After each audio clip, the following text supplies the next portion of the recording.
Hello पढ़ाकूस, तो मैं आपका वेलकम करती हूँ आपके अपने चैनल पढ़ाकू पे। आज मैं आपको वही क्लास 11 का चैप्टर 1 लिविंग गॉड पढ़ाऊँगी। तो आई होप कि आप लोगों ने पहला वाला पार्ट देख लिया होगा इसका, और अगर नहीं देखा है तो प्लीज़ जाके पहले उसे देखें फिर इसे पढ़ना, और अगर आप देख चुके हैं तो बहुत बहुत अच्छा। अब आप इसे देख के अपना सेकेंड पार्ट भी कंप्लीट करिए, फिर हम आगे थर्ड पार्ट की तरफ पढ़ेंगे और फिर इस चैप्टर को पूरा कंप्लीट कर देंगे।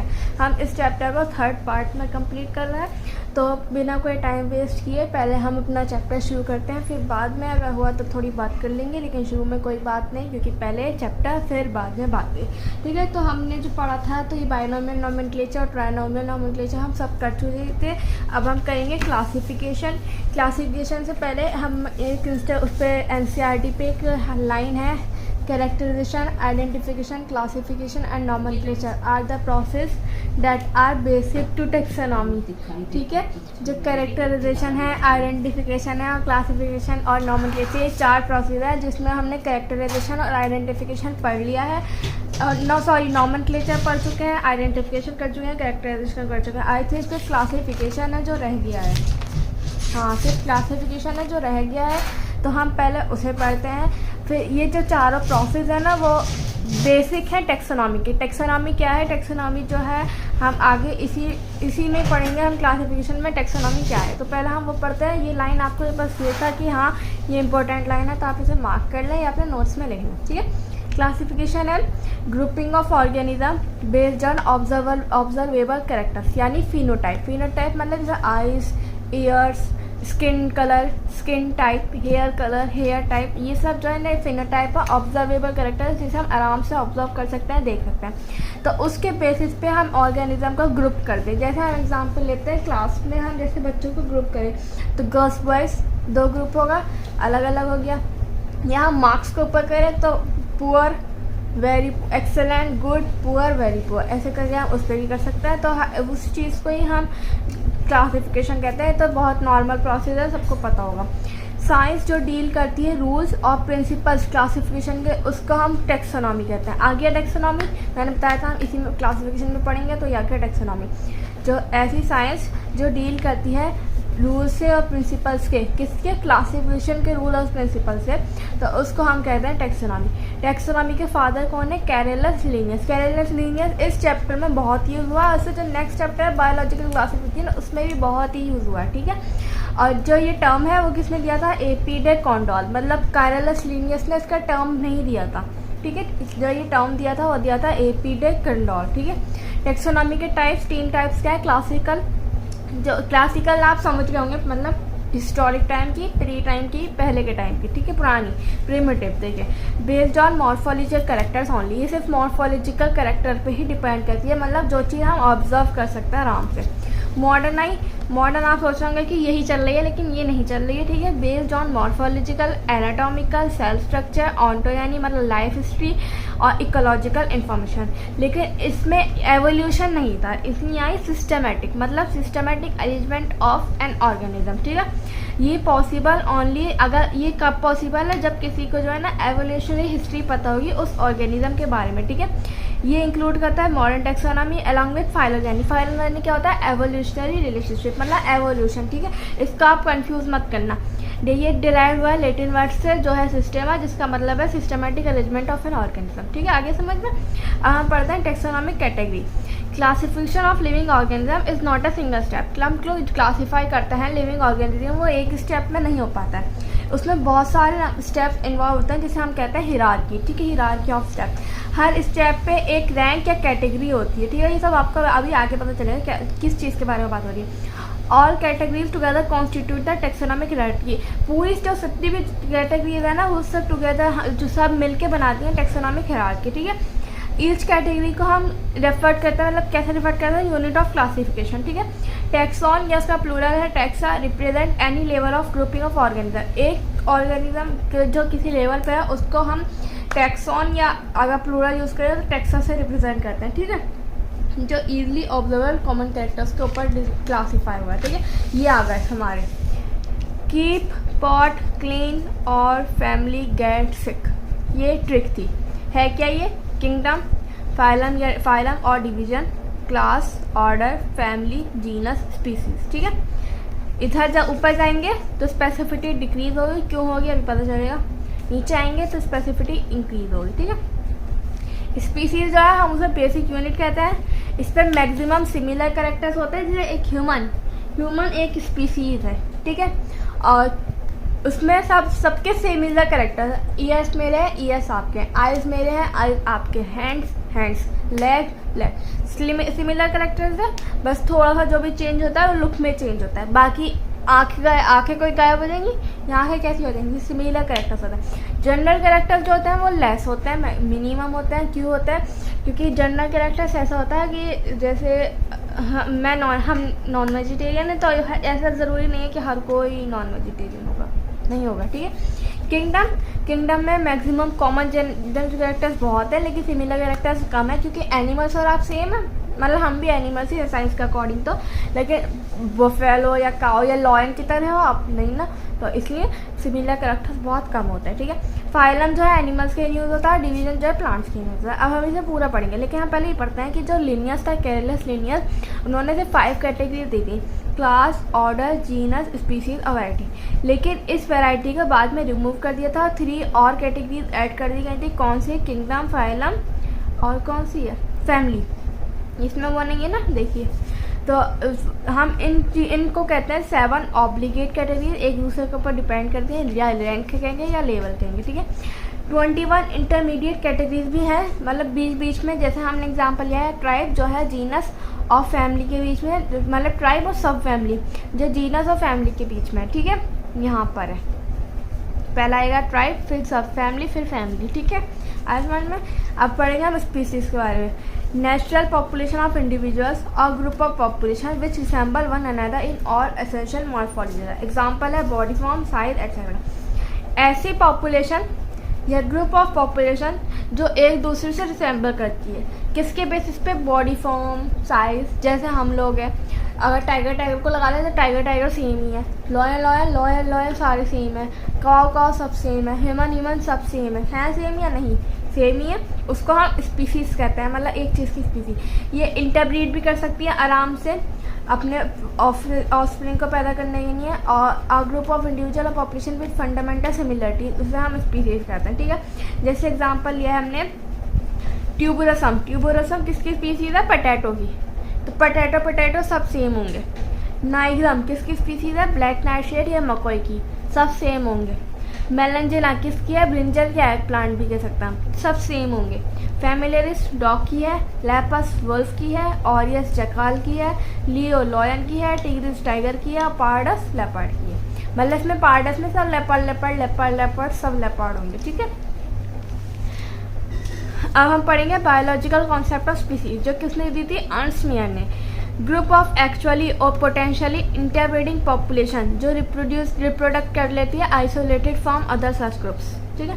2 different species are reproductively isolated, जो मतलब रिप्रोड्यूस नहीं कर सकते हैं। जो है म्यूल, जो हाइब्रिड है हॉर्स और डंकी का, वो स्टेराइल है, वो रिप्रोडक्शन नहीं कर सकता, ठीक है।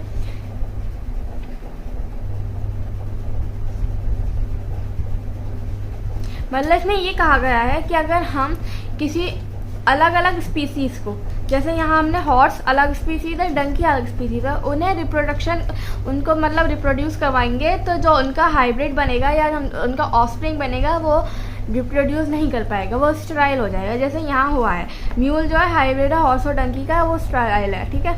तो यही इसमें यही बात कही गई है ओनली। अब हम बढ़ते हैं जीनस की तरफ। जीनस है ग्रुप ऑफ रिलेटेड स्पीसीज, मतलब एक जो रिलेटेड स्पीसीज होंगी उनका ग्रुप, जैसे लॉयन टाइगर एक रिलेटेड सी है थोड़ी सी, तो वो सब उसमें आ जाएंगे, ठीक है। और कैट भी उनकी तरह होती है, आपने सुना होगा कैट जो है मतलब लेपर्ड और उनका टाइगर का ही पार्ट है, लॉयन की तरह होता है, तो वो सब एक रिलेटेड है, तो वो एक ही जीनस में आ जाएंगी, ठीक है। मोर कैरेक्टर्स इन कॉमन होता है कंपेरिजन टू स्पीसीज, ठीक है। Genus seen in more than one species, जो जीनस एक से ज़्यादा स्पीसीज में दिख जाता है उसे हम पॉलीटिपिक जीनस कहते हैं, जिसके एग्जाम्पल है सोलेनम, पैंथेरा, कैनिस एटसेट्रा।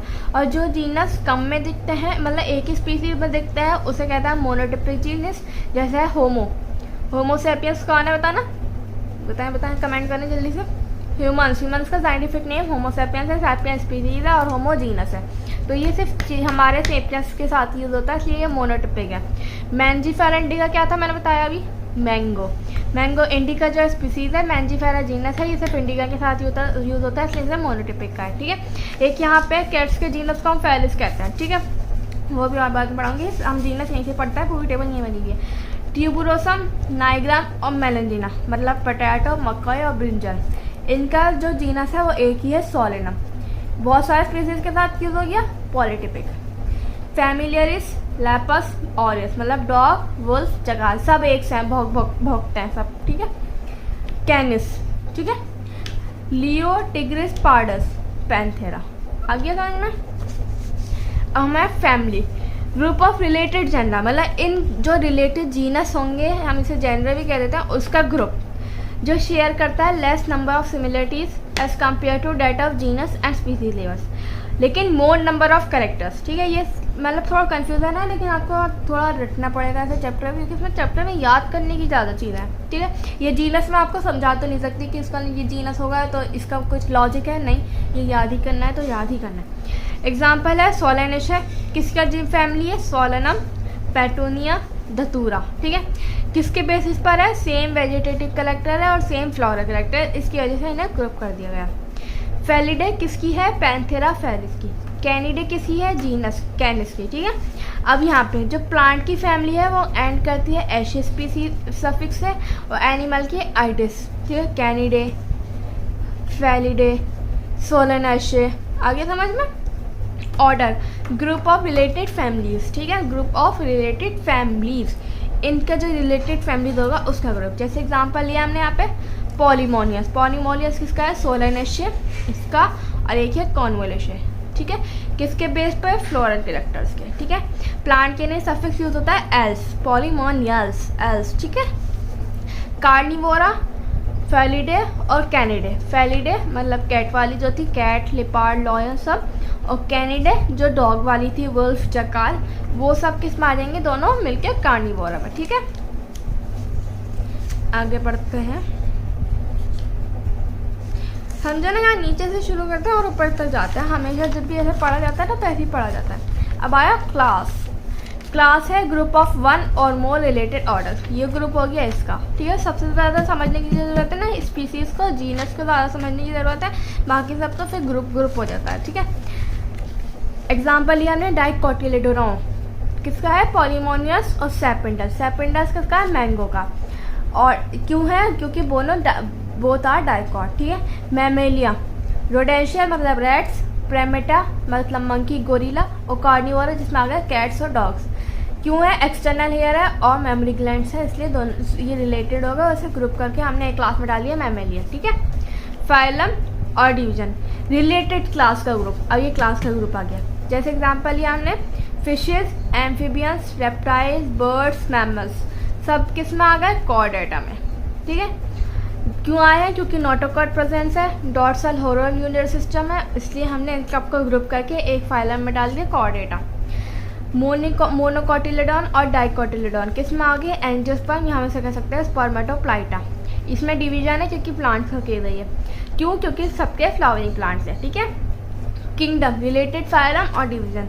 एनिमेलिया में क्या आया, कॉर्डेटा, प्लांट में क्या आया, एंजियोस्पर्म। अब ये आप सबको थोड़ा सा क्या सबसे ज़्यादा आपको कन्फ्यूजन यही लगा होगा, तो हम इसे थोड़ा सा और समझ के पढ़ते हैं। मैन का बायोलॉजिकल नेम या साइंटिफिक नेम मैंने आपको क्या बताया था, होमो सेपियंस। जीनस क्या है इसका, होमो। फैमिली क्या है, होमिडे। ऑर्डर क्या है, प्राइमेटा। क्लास क्या है, मैमेलिया। फाइलम क्या है, कॉर्डेटा। किंगडम क्या है, animalia.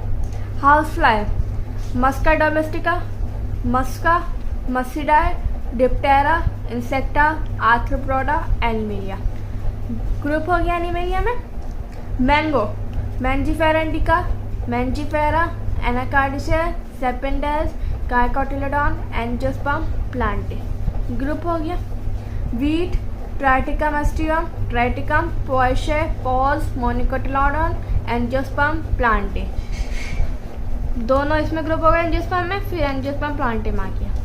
Brinjal, Solanum melongena, Solanaceae, Polemoniales, dicotyledon, angiosperm, Plantae.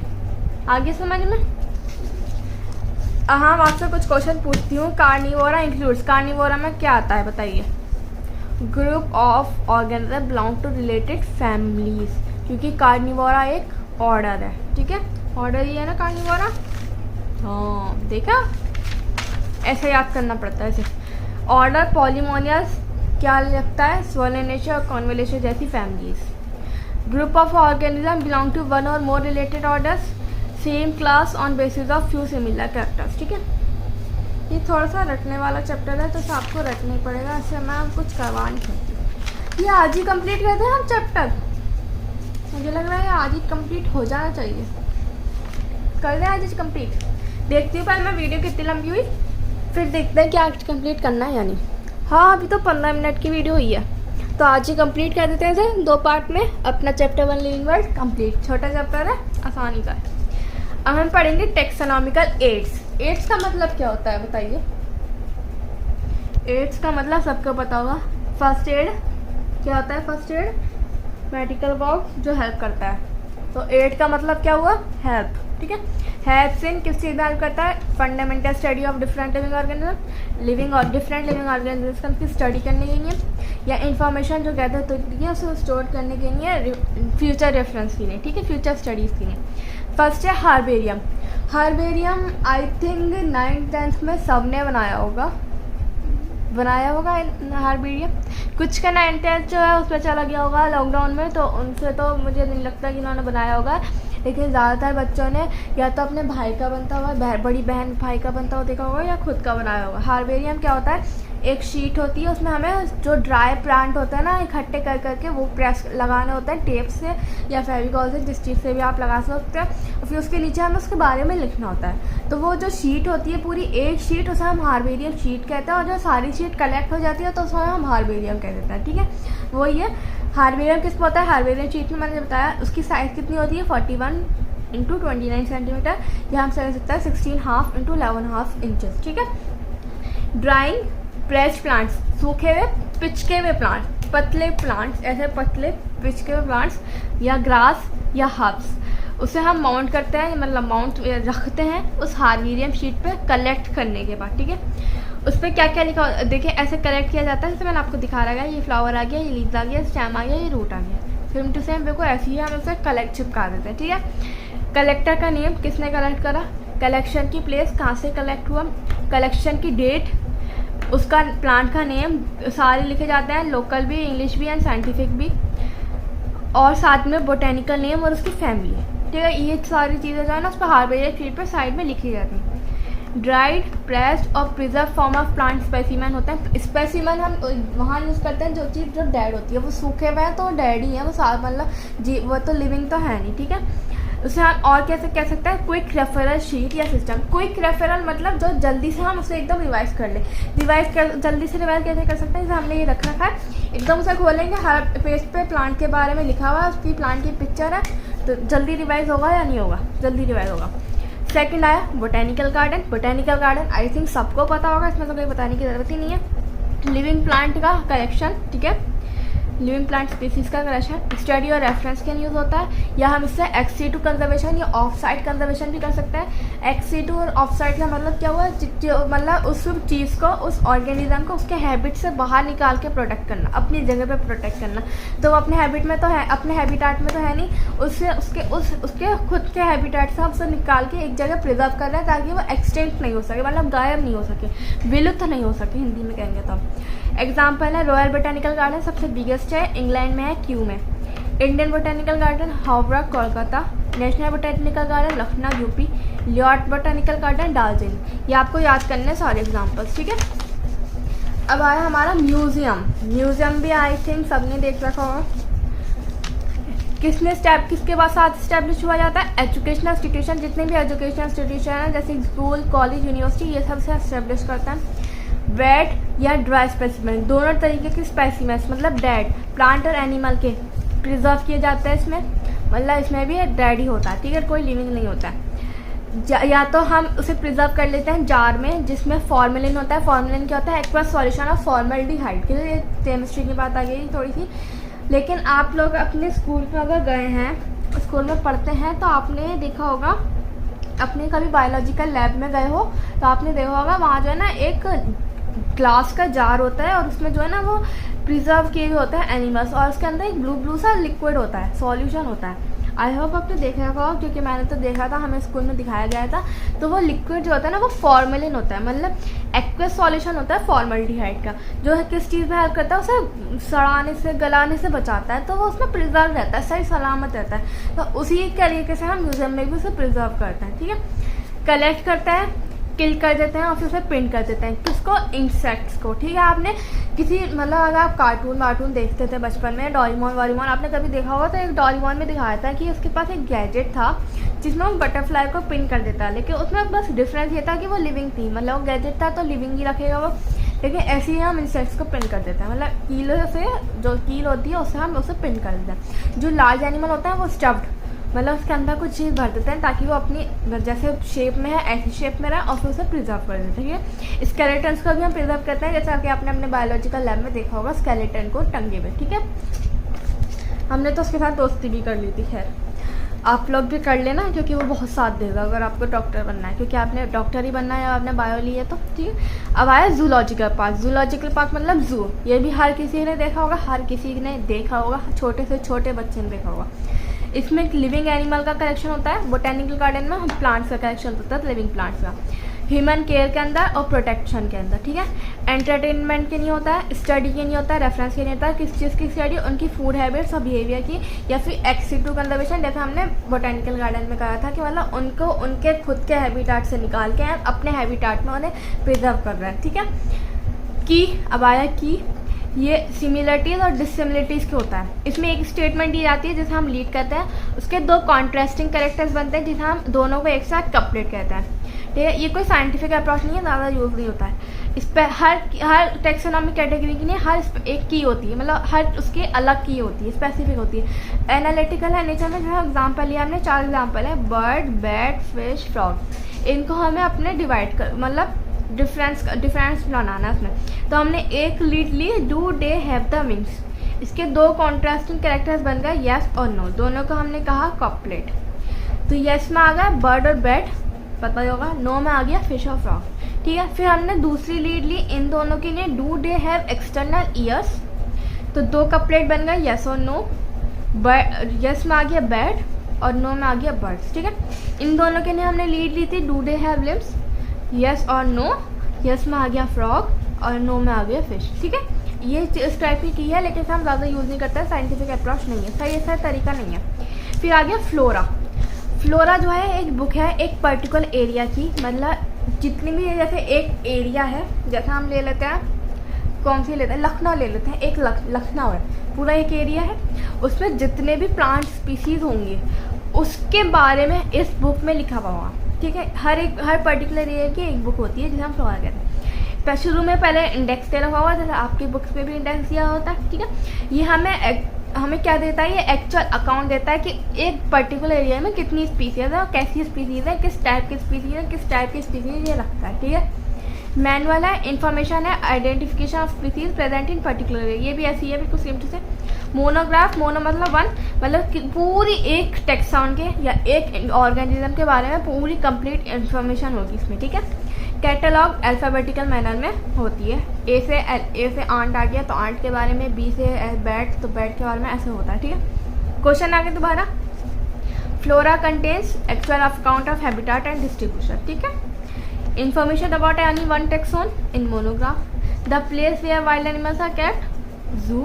Animals in zoo are kept in conditions similar to natural habitat. बिल्कुल उनकी तरह, उनका जो नेचुरल हैबिटेट है उसकी तरह हम पूरा सा वो कर देते हैं। की is use for identification of plants and animals, ठीक है। आगे समझ में, तो ये चैप्टर हमारा यही कंप्लीट होता है। आई होप आपको समझ में आ गया हो। पहला पार्ट अगर आप रिवाइज करना चाहते हैं तो आप दोबारा से सिर्फ 2x की स्पीड में रिवाइज कर सकते हैं अगर आप करना चाहते हैं, क्योंकि छोटी छोटी वीडियो है। आई थिंक पहले वाली भी 30 मिनट या 25 मिनट कुछ ऐसी थी, और मुझे लगता है ये भी 20 to 25 मिनट की होगी। तो छोटी वीडियो है, अगर आप 2x की स्पीड में रिवाइज करेंगे तो आई थिंक 30 मिनट में दोनों वीडियो रिवाइज हो जाएंगी, ठीक है। तो ये छोटा चैप्टर था और ज़्यादा याद करने वाला था, अगर मैं वैसे कहूँ तो रटने वाला था, तो इसलिए थोड़ा सा आपको खुद ही याद करना पड़ेगा, क्योंकि इसमें कुछ मतलब ऐसी वो दे रखा था, इन्फॉर्मेशन दे रखी थी जो याद ही होंगी, उसका कोई लॉजिक वॉजिक नहीं है, इसलिए इसमें ज़्यादा कुछ समझाने का नहीं था। अब मैं आपका क्लास 11 का chapter 2 which is biological classification ये वो स्टार्ट करूँगी नेक्स्ट वीडियो से। मैंने सोचा था इसे मैं 3 पार्ट में कंप्लीट करूँगी, लेकिन मुझे वीडियो थोड़ी छोटी लगी तो इसलिए मैंने इसे 2 ही पार्ट में कंप्लीट कर दिया है।